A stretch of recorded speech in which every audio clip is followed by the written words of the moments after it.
तरक्की याफ्ता दुनिया में तालीम और सेहत की मद में खर्च की जाने वाली रकम उनके सालाना बजट में सबसे ज्यादा अहमियत की हामिल होती है, लेकिन बदकिस्मती से थर्ड वर्ल्ड कंट्रीज के बेशतर ममालिक में इन दोनों सेक्टर्स पर बहुत कम तवज्जो दी जाती है।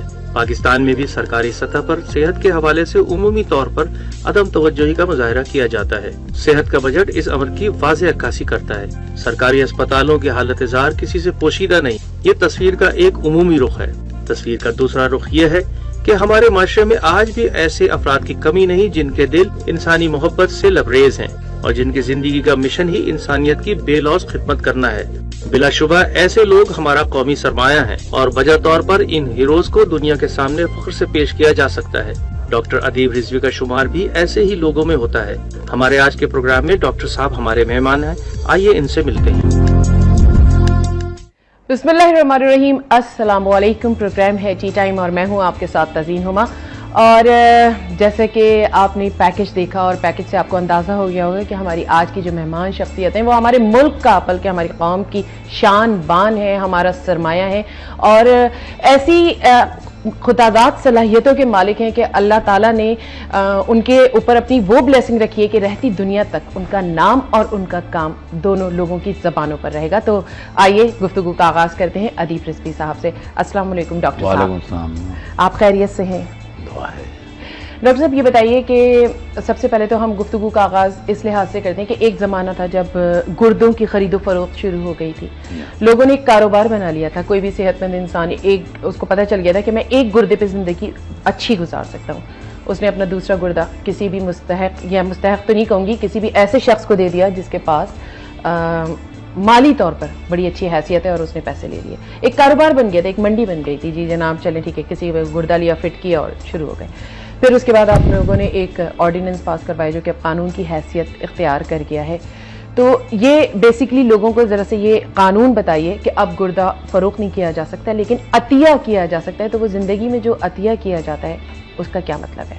पहले तो मैं बेहद मशकूर हूँ आपके इदारे का कि आपने मौका दिया कि मैं यहाँ पर आऊँ, अपने ख्यालात अपने आवाम तक पहुँचाऊँ।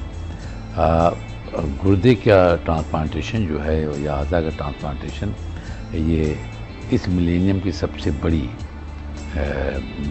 बड़ा ब्रेक थ्रू है, सबसे बड़ी ईजाद है और इंसान को एक दुआमी ज़िंदगी मिल जाती है। हमारे मुल्क में बदकिस्मती से ये गुर्दे के ट्रांसप्लांट के लिए सेंटर तो नहीं खोले गए, कानून नहीं बनाया गया था, लेकिन जो जैसा आपने फरमाया कि हमारे ममालिक जो हमारे नेबर कंट्रीज़ हैं, middle eastern countries, Europe, Japan, इन तमाम से लोग आते थे और वो गुर्दे ख़रीद लेते थे और उसमें सबसे बड़ा जो घिनौना रोल था मेडिकल प्रोफेशन का था कि अगर डॉक्टर्स ना हो तो ना गुर्दे खरीदे जा सकते थे, बेचे जा सकते थे और लोगों को भी गलत तासुर दिया गया था कि आप गुर्दा बेच करके अपनी ज़िंदगी नहायत सुकून के साथ गुजारते हैं। जो पैसे मिलते थे वो हार्डली चंद महीनों के लिए होते थे और ज़्यादातर लोग गुर्दे इसलिए बेचते थे कि गुर्दा बेच करके अपने कर्जे उतार करके और ज़मींदार की ग़ुलामी से आज़ाद होना चाहते थे। तो ना तो ग़ुलामी से आज़ाद होते थे और ना ही उनकी सुकून की ज़िंदगी होती थी। और ये कहना कि एक गुर्दे पर रह सकते हैं तो चूँकि उनका काम मेहनत का था, दौड़ने धूपने का था और उनके पास इतने पैसे नहीं होते थे तो अपना चेकअप करवा सकें, तो वो उस तरह से भी लूज़र होते थे, हेल्थ के पॉइंट से भी लूज़र होते थे। और लेकिन ये वबा इस हद तक फैली कि पाकिस्तान दुनिया का सबसे बड़ा गुर्दा आज़ा फरोशी का बाज़ार बन गया था, the largest country with cheap organs in the world. और यहाँ तक सवालात लोगों ने पूछना शुरू किया था कि if you allow your ladies to sell the kidney, why don't you allow them to sell their body. यहाँ तक के सवालात इंटरनेट से पूछ जाते थे। ज़्यादातर बदकिस्मती से हम गरीब हैं लेकिन हमारे सराउंडिंग जो है बड़ी अमीर है, लिहाजा बहुत तज़ाद है उनकी आमदनी में, उनके एहसासों में, हमारी आमदनी हमारे एहसासों में। हमारी पर कैपिटा इनकम जो है $700 होगी, या पता नहीं से भी कम होनी चाहिए।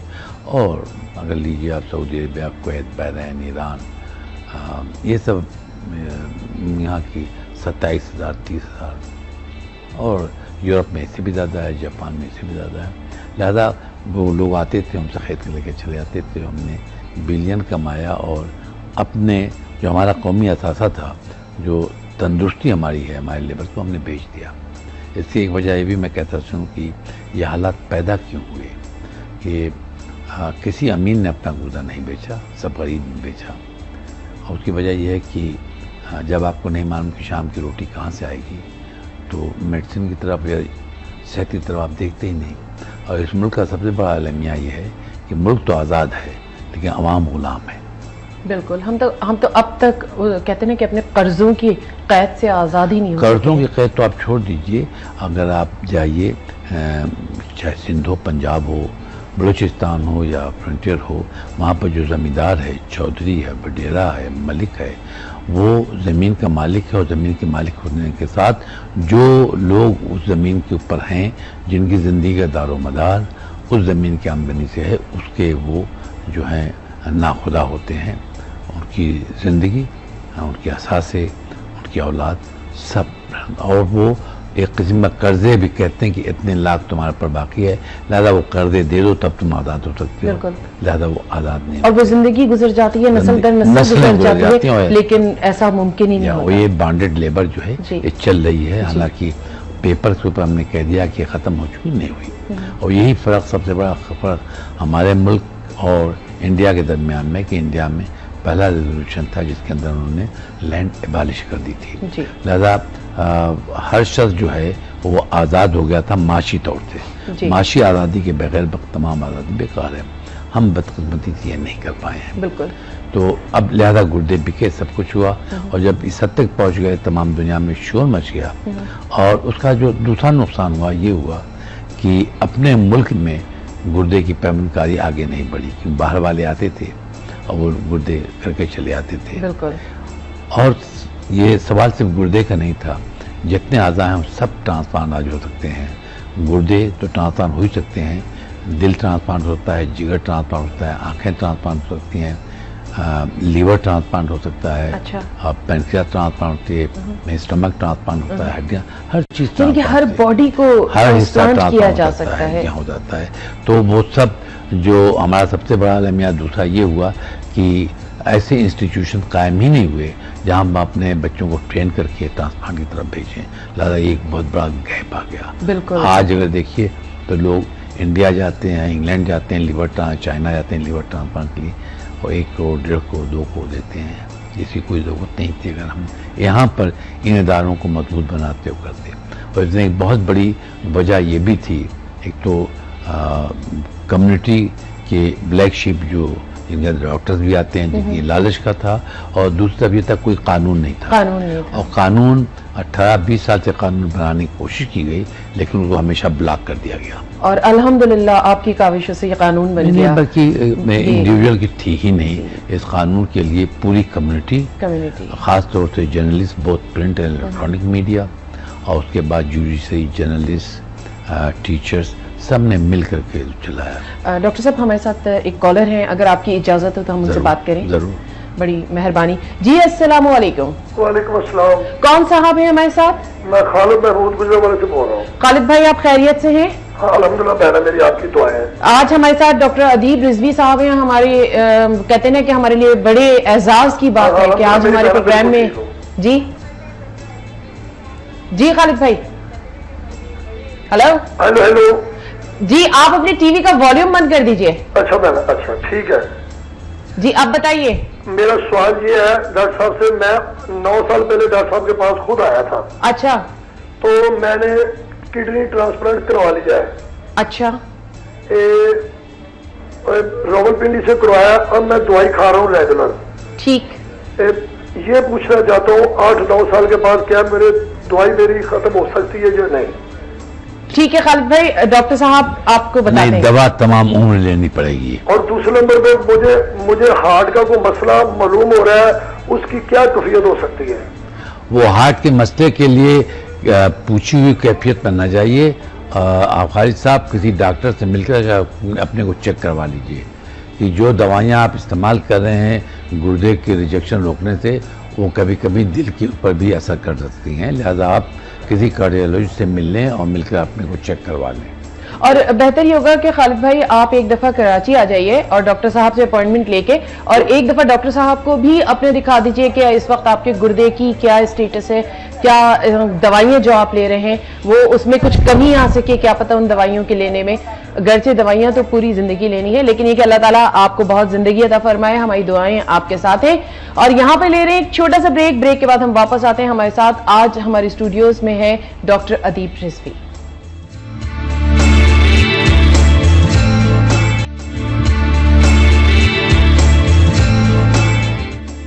Welcome back to the show. और ब्रेक पे जाने से पहले हम बात कर रहे थे कि गुर्दे जो हैं वो ट्रांसप्लांट हो सकते हैं और सकते हैं, लेकिन कैसे?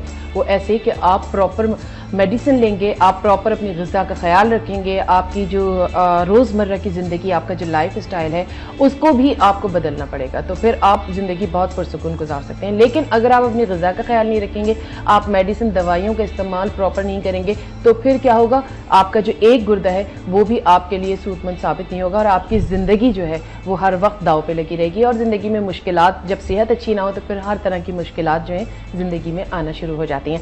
डॉक्टर अदीब रिजवी, जैसे कि मैंने पहले भी आपको कहा था कि हमारे साथ मौजूद हैं, हमारे लिए एक एहसास है कि आज हमारे साथ आप मौजूद हैं स्टूडियो में। डॉक्टर साहब, शुरू में हमने एक पैकेज दिखाया था और डायलिसिस के हवाले से, तो ये डायलिसिस जो है वो किस स्टेज पे, जैसे कि वॉइस ओवर में हमने सुना कि जो डायलिसिस है वो 2 दफ़ा हफ्ते में होता है, तो किस एज ग्रुप में होता है और गुर्दों की वो कौन सी स्टेज होती है बीमारी की जिसमें हम डायलिसिस पर आ जाते हैं? पहली चीज़ तो यह है कि डायलिसिस इलाज नहीं है, बल्कि इंसान को ज़िंदा रखा जाता है। और गुर्दे जब फेल होने लगते हैं, मेरा ख्याल है उनकी बहुत सारे वजूह हैं। सबसे बड़ी वजह आजकल जो फैल रही है वो डायबिटीज़ है, हाइपरटेंशन है, क्रॉनिक इन्फेक्शन है, स्टोन डिजीज़ है और एक्यूट फेल होते हैं ज़चगी के अंदर, अगर ब्लड ज़्यादा ज़ाया हो गया, एक्सीडेंट होता है। और ये डायलिसिस हर एज में की जा सकती है। इस वक्त हमारे यहाँ 3 महीने का बच्चा लगा हुआ है जिसकी डायलिसिस हो रही है। डायलिसिस इसलिए होती है कि गुर्दों का सबसे बड़ा काम ये है, वो जितने भी ऐसे मादे होते हैं जो वेस्ट, जिनको हम कहते हैं ब्लड में, वो सबको खून से निकाल करके और उनको बाहर निकाल देती हैं पेशाब के ज़रिए। अगर गुर्दे काम करना बंद कर लें तो ये तमाम चीज़ें अंदर जमा हो जाती हैं।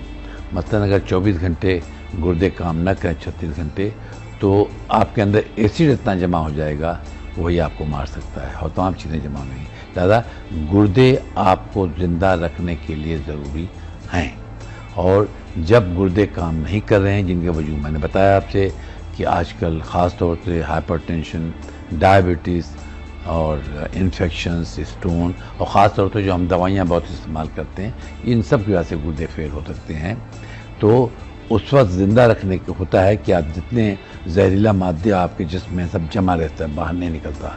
तो डायलिसिस एक ऐसा तरीक़ा है जिससे के अंदर आपके खून को निकालते हैं और एक फ़िल्टर है उससे पास करके और फिर वापस कर देते हैं। तो ये एक टेम्परेरी गुर्दा है जो काम करता रहता है और ये डायलिसिस लोगों को ज़िंदा रखती है। लेकिन इस हतमी इलाज तो ये है कि बाद में गुर्दे की तब्दीली कर दी जाए। तब्दीली कर दी। अच्छा, जैसे कि अभी हम बात कर रहे थे, शुरू में प्रोग्राम के आगाज़ में हमने बात की थी कि किडनी ट्रांसप्लांट यानी कि गुर्दे की तब्दीली, तो जैसे मैंने आपसे पूछा कि ज़िंदगी में हम अतिया कर दें, मिसाल के तौर पे कोई भी इंसान है, उसको शुगर है, ब्लड प्रेशर है, दिल का मर्ज़ है या कोई भी ऐसी कैंसर जैसी कोई मोहलिक बीमारी है और या इस तरह की कोई भी डिजीज़ है, तो वो क्या अपना गुर्दा डोनेट कर सकता है इन तमाम बीमारियों के साथ? पहले नॉर्मल से शुरू करते हैं। अच्छा, कि क्या मैं नॉर्मल हूँ, क्या मैं अपने आज़ा अतिया कर सकता हूँ? तो 2 किस्म में, अगर मेरी ज़िंदगी में मेरे भाई बहन, बेटे बेटी किसी की ज़रूरत है तो मैं अपना एक गुर्दा आसानी से उसको दे सकता हूँ। ठीक है, बल्कि अपने लीवर का भी टुकड़ा दे सकता हूँ। अच्छा, ठीक है, तो ये ज़िंदगी में अतिया करना हुआ। ठीक है, मैं दे रहा हूँ।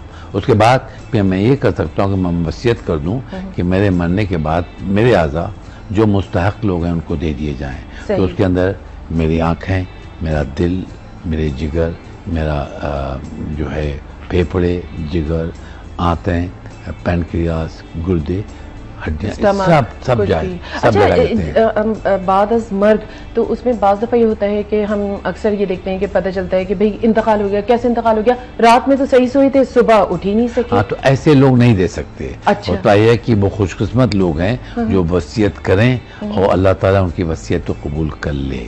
मसलन सुभान अल्लाह। ज़रूरी यह है कि अगर मैंने वसीयत की है कि मेरा ले लिया जाए और मुझे ब्रेन हेमरेज हो गया, मैं फिट कर रहा हूँ, बेहोश हूँ, मुझे जाकर मशीन पर लगा दिया गया वेंटिलेटर पर, जो मेरे आज़ा को जिंदा रखेगा, हालांकि मेरी मौत हो चुकी है। उस हालत में मेरे आज़ा निकाल करके लगाए जा सकते हैं जी। उनको भी जो है वो सब लिए जा सकते हैं, आंखें भी।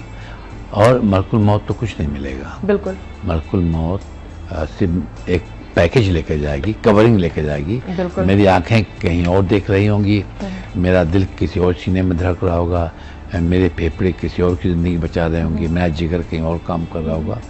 तो अगर गौर से देखिए तो ये एक ऐसा अमल है जिसकी वजह से इंसान को एक किस्म की दवामी ज़िंदगी मिल जाती है। और बल्कि ये देखिए कि इससे बड़ा सदक़ा जारिया और कोई नहीं है कि मैं मर गया, मरने के बाद भी मैं ज़िंदा रहूँगा। अच्छा, बाज़ दफ़ा डॉक्टर साहब होता है कि दिमागी, डॉक्टर कहते हैं कि इनकी दिमागी मौत हो गई है, बिल्कुल सही है। तो उस सूरत में क्या किया जा मतलब आप सकता है? सब बिल्कुल कर सकते हैं अगर मशीन पर लगा दिया जाए जी। तो मशीन जो है वो आज़ा को जिंदा रखेगी, दिल को धड़कते रखेगी, खून अच्छा। सप्लाई करती अच्छा। रहेगी, दिल को, जिगर को, फेफड़े को, आंतों को, सबको खून सप्लाई करती रहेगी। अच्छा, गुर्दों अच्छा। को। मिसाल के तौर पे किसी शख्स का बहुत सीरियस एक्सीडेंट हो गया, उसमें जी। बहुत ज्यादा, अब डॉक्टर ये कह रहे हैं कि इनकी जान को खतरा है, यानी कि बचने की कोई उम्मीद नजर नहीं आ रही, तो वो अतिया, वो ब्रेन डेथ होती है, वो ब्रेन खुद डेथ। डॉक्टर बताएं। जी। ब्रेन डेथ का बहुत सिंपल ये है कि ब्रेन के लिए ऑक्सीजन ज़रूरी है, और अगर एक्सीडेंट होता है और ब्रेन के अंदर खून जा ही नहीं रहा है तो ऑक्सीजन नहीं जाएगी। अगर 5 मिनट तक ऑक्सीजन या 3 से 5 मिनट तक नहीं गई तो ब्रेन मर जाता है। अच्छा। उसके बाद इंसान जो है वो दिल धड़कता रहेगा उस वक्त तक जब तक कि आप उसे मशीन से उसको ऑक्सीजन सप्लाई करते रहेंगे। अच्छा। लेकिन वो अपने आप मशीन बंद कीजिए तो भी मर जाता है, मशीन न भी बंद कीजिए तो 2-3 के दिन के बाद मर जाता है। और ये इसकी जो तशखीस है मौत की सबसे ज़्यादा आसान आजकल है। अच्छा। क्योंकि सिर्फ आप ये देखते हैं कि ब्लड ऊपर जा रहा है नहीं जा रहा है, आंखें काम कर रही नहीं कर रही हैं, जी। सांस आ रही नहीं, तो पता चल जाता है। ये पहले ये होता था 3 चीज़ें आती थी, 3 हायल होती थी। लोग कहते थे हो सकता है कि मैं मरूं नहीं हो, ये डिक्लेयर कर देंगे मैं मर गया हूँ। दूसरी चीज़ थी कि जो है वो इस्लाम के खिलाफ, मजहब खिलाफ है। और तीसरी चीज़ लोग ये कहते थे कि ये तो एक्सपेरिमेंटल है, पता नहीं मेरे गुर्दे और दिल लगने के बाद भी चलते हैं कि नहीं। तीनों चीज़ें साबित हो चुकी हैं कि गलत थी। अच्छा। मसलन जहाँ तक है मौत की तशखीस ईजीएस्ट है। आपको सिर्फ आजकल जो आपके पास इंस्ट्रूमेंट मौजूद हैं, अल्ट्रासाउंड है, एक्सरे है, एंजियोग्राफी से पता लगाते हैं कि ब्रेन में खून जा रहा है नहीं जा रहा है। और वो जो कहते हैं हम कोमा में चले गए, कोमा एक दूसरी कोमा में चीज़ चले है। गए, बस लाइफ खत्म हो गई। कोमा दूसरी चीज़ है, और दिमागी मौत कोमा से इंसान और जिंदा कोमा। हो सकता है। अच्छा। ये 2 डिफरेंट चीज़ें हैं। अच्छा। दिमागी मौत वो है जिसके अंदर दिमाग कभी भी वापस नहीं आ सकता, यानी कि दिमाग ने वर्क करना छोड़ मर दिया। करना छोड़ दिया है। ठीक। और लिहाजा वो आपकी दिमागी मौत हो जाती है। और इसमें एक आदमी मौत की तशखीस नहीं करता, अच्छा। 2 या 3 टीमें होती हैं। अच्छा। हर टीम इंडिपेंडेंटली 12 घंटे 24 घंटे तक देखती रहती है और अपना नोट करती है। बाद में सब मिल के डिक्लेयर करते हैं कि आदमी हम मर गया। यानी कि उसमें आंखों की गर्दिश के, हर आंखों की चीज बहुत पुतलियां हिल रही हैं कि नहीं हिल हर रही चीज, हैं, सब चीजें चेक ब्लड करते प्रेशर। हैं। इंडिपेंडेंट टीमें होती हैं और Independent। इसमें जो लोग ट्रांसप्लांट करते हैं उनका कोई दखल अमल नहीं होता, नहीं होते। तो इस तरह से आप होती हैं। और इस तरह से एक आदमी 17 आदमियों की जिंदगियां बचा सकते हैं और इससे बाद सदका जारिया कोई नहीं हुआ। तो अच्छा, इस्लाम जो है वो कतई अपोज नहीं करता। इस्लाम ऐसा मज़हब है जिसके नज़दीक इंसान की ज़िंदगी की सबसे बड़ी अहमियत है। जिसने एक शख्स की जान बचाई उसने पूरी कायनात को बचा ली, तो इससे बड़ी कोई चीज़ नहीं होती। और जो इस्लामी ममालिक हैं, मतलब सऊदी अरबिया है, जॉर्डन है, इराक़ है, ईरान है, मिस्र है, मलेशिया तक में 20-25 साल से हो रहा है। और जो लोग मरते हैं, वसीयत करते हैं, उनके आज़ा निकाल कर लगा दिए जाते हैं। तो ना तो तशखीस मुश्किल है, ना इस्लाम के खिलाफ है। जहाँ रहा एक्सपेरिमेंटल का, तो एक्सपेरिमेंटल हद से बहुत आगे निकल चुका है कि जो है 40 साल से लोग जिनके दिल ट्रांसप्लांट में जिंदा हैं, 50 साल से जिनके गुर्दे ट्रांसप्लांट हुए सॉरी तो लोग जिंदा हैं। जैसे अगर हम बात करते हैं कि जी कुछ बाज़ दफ़ा ये देखने में आया है कि कोई साहब हैं, उनकी एज 70-80 साल है, तो क्या अगर वो अपना गुर्दा या अपना जिगर या अपना दिल, कोई भी आज़ा या अपनी आंखें देना चाहते हैं अतिये के तौर पे, तो क्या ये इफेक्ट नहीं करेगा उस शख्स को? मिसाल के तौर पे क्या 80 साल का जो आदमी है वो 80 साल के ही आदमी को फिट होगी? 60 साल के आदमी को भी दे सकता है। अच्छा, और एक ब्रिज की तरह से काम कर सकता है। हाँ। हमें 2 गुर्दे दे दिए और 4-5 साल चले, उसके बाद और दूसरा मुनासिब गुर्दा मिल जाएगा तो वो लगा दिया जाएगा। अच्छा, और इतनी फ्रीक्वेंटली, क्योंकि गुर्दों में तो कहते हैं कि बहुत बारीक वेन्स होती हैं, इतनी बारीक होती है, कुदरत ने इतनी बारीक वेन्स रखी हैं कि वेन काफी मोटी होती हैं। अच्छा, इतनी बारीक भी नहीं होती। अच्छा। और आजकल तो आप कभी आकर देख लीजिए, हमारा 1 या 2 गुर्दे ट्रांसप्लांट रोजाना होते हैं, तो आप बाहर बैठ करके जो मॉनिटर्स पे देख सकते हैं, जो मॉनिटर्स लगे हुए आप देखें।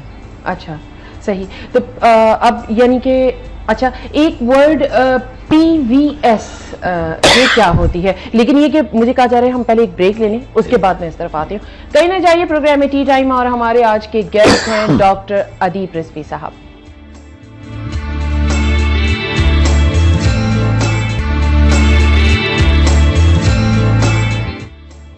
Welcome back to the show. और ब्रेक पे जाने से पहले PVS एक ऐसा वर्ड था, ये किसका एब्रीविएशन है डॉक्टर साहब, और इससे मुराद क्या है? ये होती है परसिस्टेंट वेजिटेटिव स्टेट। अच्छा, यानी इसमें है कि ब्रेन मुर्दा पूरा नहीं होता, ब्रेन का कुछ हिस्सा काम करता रहता है। अच्छा। और इंसान जो है वो खा पी सकता है, सांस ले सकता है, दिल काम करता है, तमाम आज़ा काम करते हैं, लेकिन जो हायर स्टेटस होता है दिमाग का वो काम नहीं करता। अच्छा, लेकिन ये मुर्दा नहीं होता और ऐसे लोगों के आज़ा नहीं निकाले जाते। अच्छा डॉक्टर अदीब रिजवी साहब, फ्री विथ डिग्निटी ये आप लोगों का स्लोगन है, बड़ा प्यारा स्लोगन है, यानी कि मुफ्त इलाज इज्जत नफ्स के साथ। तो इससे क्या मुराद है और किस हद तक SIUT में मुफ्त इलाज किया जाता है? परीक्षित ये है कि इसका बैकग्राउंड क्यों किया जाता है। तो ये एज ए स्टूडेंट भी हम लोग के ऑब्जर्वेशन होते हैं कि गुर्बत की वजह से कितने लोग दवाएं नहीं हासिल कर सकते और मर जाते हैं। और ये भी कहता चलूँ कि दवाएं हासिल करने के लिए माँ बाप भाई बहनों को क्या कुछ नहीं करना पड़ता। बिल्कुल। If you walk through with your eyes open you can see what is happening around you. 2 चीज़ें ये हो गई।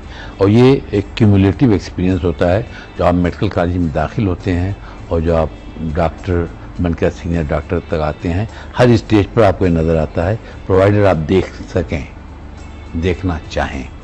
जब स्टूडेंट होते हैं तो हॉस्पिटल में देखते हैं क्या हो रहा है, वार्ड के अंदर क्या होता है, किस तरह से लोग परेशान होते हैं दवाओं के लिए।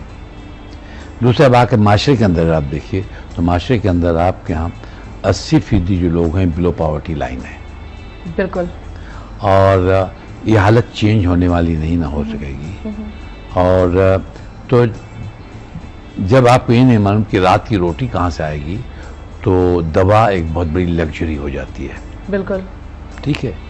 तो इन हालात में आप अगर जाना चाहें, आपके पास 100 रुपये रोज की आपकी दिहाड़ी है और डॉक्टर की फीस 500 है, और अगर आप छोटे डॉक्टर के पास जाएं तो कम से कम 100 भी लेगा, दवाइयों की कीमत भी कुछ देनी पड़ती है, तो बाद में आप मायूस होकर के एक क्वेक के पास चले जाते हैं और जा कर के वो जो कुछ देता है 2-4 आने में लेकर चले जाते हैं। या आप मजबूरन फेथ हीलर के पास चले जाते हैं और जा कर के पानी पुकवा कर कुछ करके लाकर अल्लाह या फिर घरेलू टोटके इस्तेमाल करते हैं और फिर गालियाँ सुनते हैं जब अस्पताल में जाते हैं कि अब लाए हुए 3 देर बाद लाए हो।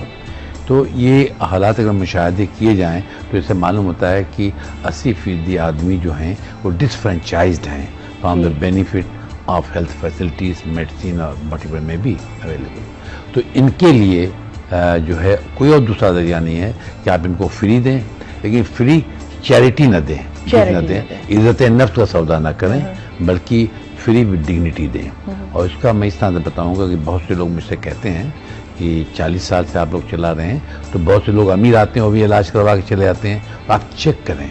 अगर मैं स्क्रीनिंग करना शुरू करूं कि आप दे सकते हैं नहीं दे सकते, तो मैं कह सकता हूँ आपने अंगूठी पहनी है, फलां चीज़ पहनी है, आप पैसे नहीं दे सकते, तो आपको अपनी जो है गुर्बत प्लीट करनी पड़ेगी। बिल्कुल। हाँ, इनएबिलिटी टू पे। बिल्कुल। ठीक है, अपनी कमाई आपको साबित करनी पड़ेगी। बिल्कुल। एक ऐसे शख्स के बाद सामने जिसको आपने कभी देखा भी नहीं था, तो आप इज्जत नफ्स का सौदा करके और फिर दवा लेती हैं। उस दवा से आपका दर्द तो चला जाएगा, लेकिन जहनी दर्द कभी नहीं जाएगा। बिल्कुल। लिहाजा ज़रूरी है कि आप फ्री विद डिग्निटी दें और ट्रस्ट करें लोगों पर। अगर लोगों के पास पैसा होगा तो वापस ला कर देंगे आपको। बिल्कुल। अच्छा, ये बस एक एतमाद की बुनियाद पर हो रहा है सारा कुछ। तो दे या ना दें, दे या ना वी दें। Don't expect anything from them, we don't. हम ये चाहते हैं कि जो लोग आते हैं दवा लेने के लिए, इलाज कराने के लिए, वो एज राइट समझें कि हमारा ये हक है, हमारा हमें हक है। दो। ठीक और ये है। 40 साल हो रहा है और आज तक किसी चीज़ का एक पैसा चार्ज नहीं किया गया। अच्छा, तो डॉक्टर साहब अब तक जैसे कितने गुर्दे ट्रांसप्लांट हो चुके हैं और इतना बड़ा खर्चा, फिर ये सारी फाइनेंसिंग कहाँ से होती है, कैसे ये सारा इतना बड़ा बजट? 4,500 गुर्दे ट्रांसप्लांट हो चुके हैं माशाअल्लाह। और सिर्फ ट्रांसप्लांट नहीं होता, बल्कि ट्रांसप्लांट के साथ साथ जिस तरह से खालिद साहब आपसे पूछ रहे थे कि उनको मुस्तकिल दवाइयाँ दी जाती हैं, चेकअप होता है, दवाइयाँ दी जाती है, और हर शख्स ऑन एन एवरेज 35 से 40 हज़ार की दवाइयाँ लेकर जाता है। अच्छा। वो प्रोवाइड किया था। अब ये आप कहेंगे कहाँ से आता है, तो ये डॉक्टर की ड्यूटी है। Doctor has to be advocate of the patient. ठीक है, आपको मालूम पेशेंट नहीं अफोर्ड कर सकता, लिख देंगे वो जाकर मर जाएगा। तो हमारी ड्यूटी, हम डॉक्टर्स की, पैरामेडिक्स की, नर्सेस की, एडमिनिस्ट्रेटिव स्टाफ की, कम्युनिटी की, सोशल वर्कर्स की, जर्नलिस्ट की, ज्यूरिस्ट, सबकी ड्यूटी है कि हम ऐसा माहौल क्रिएट करें जिसके अंदर फंड दिया जाए और उस फंड से इनको चलाया जाए। तो इस वक्त वो इसी फंड से चल रहा है। हमने किया था कि एक पार्टनरशिप एक बनाई थी, और वो है एक मॉडल है जिसको कहते हैं कम्युनिटी गवर्नमेंट पार्टनरशिप। इसमें कम्युनिटी और गवर्नमेंट दोनों मिल करके, और doctors are the catalyst and patient center सबका है। इससे कंफ्यूज न कीजिएगा कि आजकल पब्लिक प्राइवेट पार्टनरशिप का स्लोगन बहुत चल रहा है। जी जी जी। उसका मतलब ये है कि अगर पब्लिक और प्राइवेट पार्टनरशिप है तो जो प्राइवेट इन्वेस्ट करेगा वो मार्कअप लेगा, उसके अंदर कहीं न कहीं छुपी हुई रकम होगी जो आप लेंगे। तो it is community government partnership. Government ज़मीन देती है, टैक्स रिबेट देती है। अच्छा। कम्युनिटी पैसे मशीन देती है, ठीक और है। मिल करके पूरा इंस्टीट्यूट बना है और 40 साल तक चल रहा है, और इट इज़ डूएबल। यानी कि आज हम ये भी कह सकते हैं कि वो तमाम लोग जो हमारा प्रोग्राम देख रहे हैं, सुन रहे हैं, या रिपीट में हमारा प्रोग्राम देखेंगे, और अगर किसी लिहाज से भी वो इतनी हैसियत रखते हैं कि अगर वो किसी के काम आना चाहें या फिर SIUT को डोनेशन देना चाहें, तो उनको वेलकम किया जाएगा और वो दे सकते हैं। अगर उनको, वो कहते हैं ना कि अगर आप किसी एक शख्स के गुर्दे का एक्सपेंस भी ट्रांसप्लांट का बर्दाश्त कर लें, तो शायद अल्लाह ताला की नज़र में यही बहुत बड़ी बात हो जाए, और आपके जितने भी काम किए हुए हैं सब पर ये काम इतना हावी हो जाए कि अल्लाह ताला आपको बख्श दे और आप जन्नत के मुस्तहक हो जाएं, तो आप ये काम कर सकते हैं। इसके साथ साथ डॉक्टर साहब, ये कि जो लोग गुर्दे का अतिया देना चाहते हैं अपनी ज़िंदगी में, तो वो अपने अहले खाना को ज़रूर इन्फॉर्म करें क्या ये ज़रूरी है, या फिर आप लोगों को लिख कर दे दें एक फॉर्म पर? वो ऐसा उसका होता कोई है, फॉर्म होता है? देखिए, एक तो यह है कि खुदा न खास्ता उनके अहले खाना को अगर ज़रूरत हो तो पहले उनको दें। ठीक है। और वरना ये अतिया लिख कर दे दिया जाता, सिर्फ गुर्दे का नहीं होता, चाहे तो सिर्फ गुर्दे का दें या तमाम आज़ा के दे दें।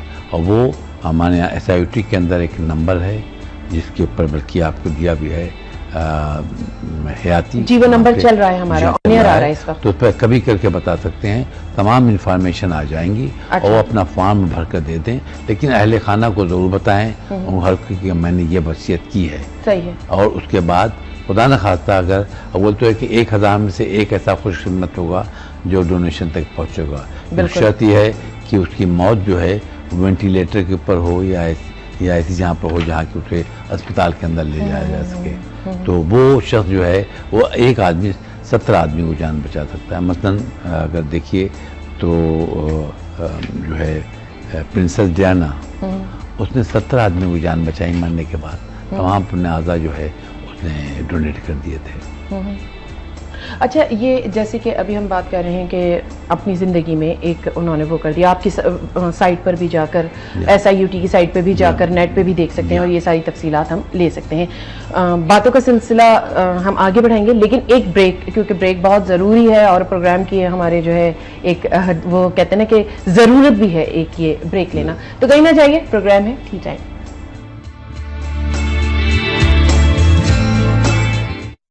बेहतरीन फलों और फूलों का निचोड़, शहजान समरकंद, सुरूर भरपूर। मेरा नाम है सितारा और मैं हूँ Pakistan. One nation one bank. नहीं लेना सीरियस आज, फैंटा करते मस्ती स्टार्ट। एवरीवन सुन ये बात, फैंटा करते मस्ती स्टार्ट। फैंटा करते मस्ती स्टार्ट। फैंटा करते मस्ती start. Fun right on, Fanta करते मस्ती स्टार्ट। हिलाल के जायके जिंदगी में है बसे, रहा न जाए, रहा न जाए। Strawberry cake, blueberry cake, coffee cake और चॉकलेट चिप बिन, रहा न जाए। हिलाल केक बिन, रहा न जाए।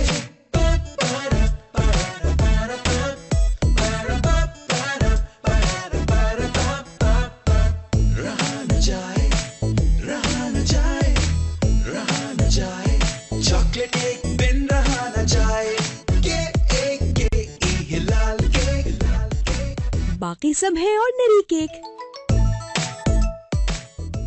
मेरा नाम है सितारा और मैं हूँ Pakistan. One nation one bank. बेहतरीन फलों और फूलों का निचोड़, शहजान समरकंद, सुरूर भरपूर।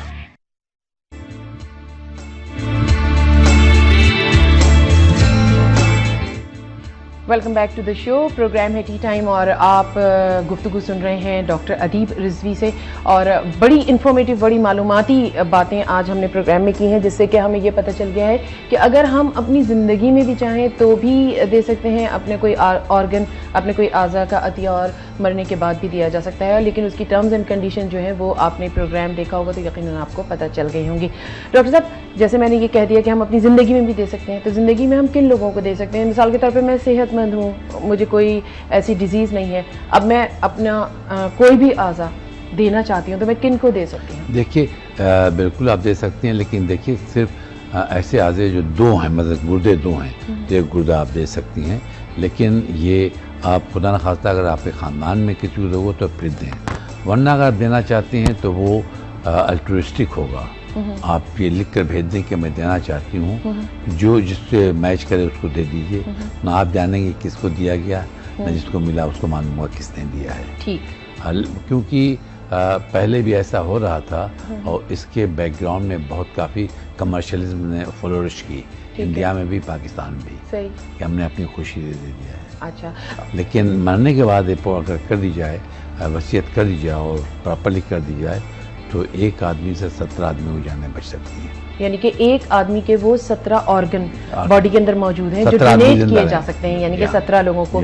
और इंतकाल के बाद जो कि जैसे कि अभी आपने बताया कौन सी कंडीशंस होती है, उसमें वो 17 ऑर्गन निकाले जा सकते हैं, बिल्कुल निकाले जा सकते हैं। अच्छा, अभी हम बात कर रहे थे कि SIUT का इतना बड़ा बजट जो चलता है, लोगों को मुफ्त इलाज दिया जाता है, मेडिसिन मुफ्त दी जाती हैं, तो जो मैंने कहा कि कुछ लोग ऐसे भी हैं जो वाकई किसी के काम आना चाहते हैं और वो डोनेशन देना चाहते हैं, तो दे दें वो डोनेशन। तो इसका कोई ऑडिट होता है? कैसे एक शख्स को कैसे तसल्ली हो कि मैंने SIUT में जाके पैसे दिए हैं तो वो सही काम में आए हैं कि नहीं? बहुत अच्छा सवाल है। हमारे ऑडिटर्स फर्गूसन्स हैं और हमेशा से ऑडिट होता रहता है। ऑडिटेड अकाउंट वेबसाइट पे भी रहती है, कोई चाहता है तो दे भी दिया जाता है। अच्छा, हमेशा देख सकते हैं, पर्सनली आप देख सकते हैं। अच्छा, आप कोई ऐसा मैसेज हमारे मैसेज को देना चाहते हैं, हमारे लोगों को देना चाहते हैं अतिये के हवाले से या डोनेशन के हवाले से? देखिए, इस वक्त करीब 50,000 आदमी हर साल गुर्दों के फेल होने से मर रहे हैं जी। करीब 10 से 12,000 लीवर के फेल होने से बढ़ रहे हैं, जबकि लीवर और ज़्यादा फेल होगा क्योंकि हेपेटाइटिस B और C बहुत फैल रही है। बिल्कुल। हार्ट फेल्योर्स की वजह से लोग मर रहे हैं, फेफड़ों की नाकामी से मर रहे हैं, डायबिटीज़ बढ़ रही है। तो अगर हम दिल खोल करके अतिया कर देंगे, मौत तो बरहक है, हाँ, कुल्लु नफ्स ज़ाइक़तुल मौत। तो जब उसे आनी है तो हम क्यों ना लिख के दे दें कि अब अगर वो आ जाती है तो हमारे अज़ा मलकुल मौत को देने के बजाय हमारे इंसानों को दे दिए जाए। बिल्कुल, ये हो सकता है। बिल्कुल।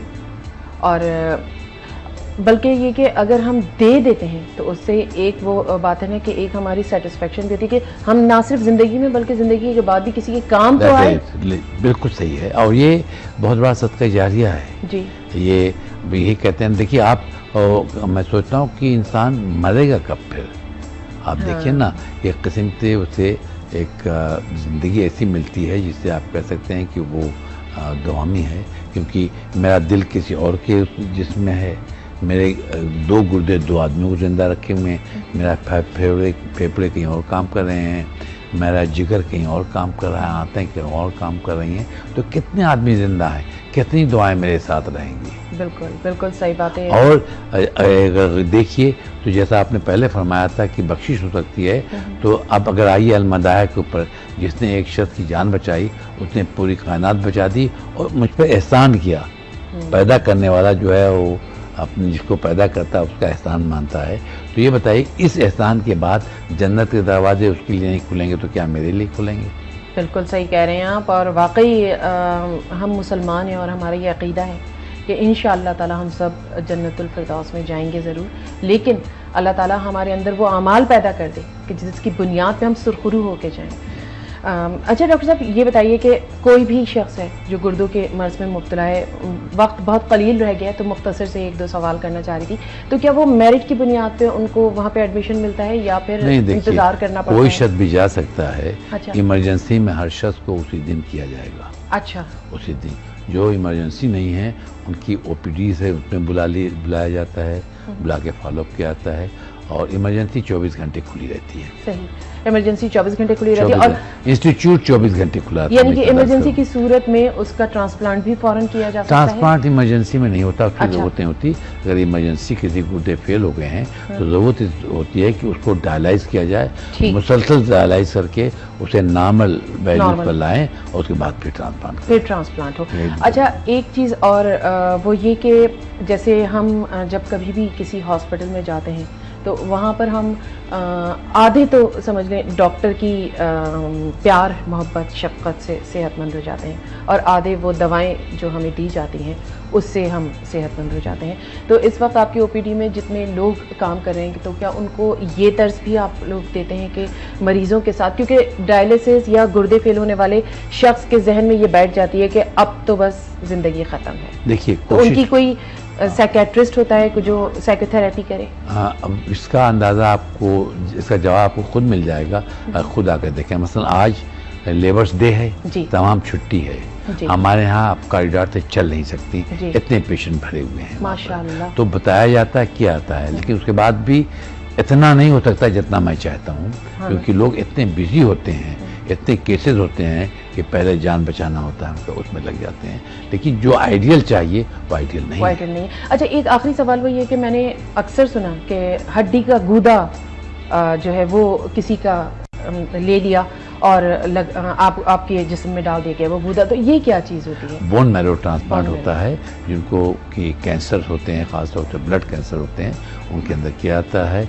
लेकिन वो हमारे यहाँ भी शुरू हुआ है, हमारे मुल्क में भी, लेकिन बदकिस्मती से इतना महंगा रखा गया है कि आम आदमी की पहुँच नहीं है। डॉक्टर अदीब रिजवी साहब, आपका बहुत बहुत शुक्रिया, तहे दिल से हम आपके शुक्रगुजार हैं। हमारा रनवाए वक्त ग्रुप, वक्त न्यूज़ का ग्रुप आपका शुक्रगुजार है कि आप अपने इतने अहम वक्त में से, इतने कीमती वक्त में से आपने वक्त निकाला और लोगों को इतना मुस्तफ़ीद किया और लोगों ने बहुत कुछ सीखा होगा आज के प्रोग्राम से यकीनी तौर पे। हमारी दुआएं कि अल्लाह ताला आपको बहुत ज़िंदगी सेहत दे और रब्बुल आलमीन, वैसे तो आपका नाम रहती दुनिया तक रहेगा लेकिन आपका काम भी रहेगा, तो अल्लाह ताला आपको बहुत इज्जत शोहरत अता फरमाए। मैं आपका मशकूर हूँ और नवाए वक्त का वक्त देने पर मशकूर हूँ, और परवरदिगार से दुआ यह है कि ये इंस्टीट्यूशन आगे बढ़े। आमीन सुम्मा आमीन। Thank you so much. और इस दुआ के साथ कि वक्त न्यूज़ दिन दुगनी रात चौगनी तरक्की करे और रब्बुल आलमीन हमारे इदारे में इस तरह के प्रोग्राम चलते रहें ताकि लोग ज़्यादा से ज़्यादा मुस्तफ़ीद हों और हमारा प्यारा पाकिस्तान खुशहाल बन सके। आपसे इजाज़त चाहेंगे, अपना रखिएगा बहुत बहुत ख्याल। खुश रहें, खुश रखें। अल्लाह निगहबान।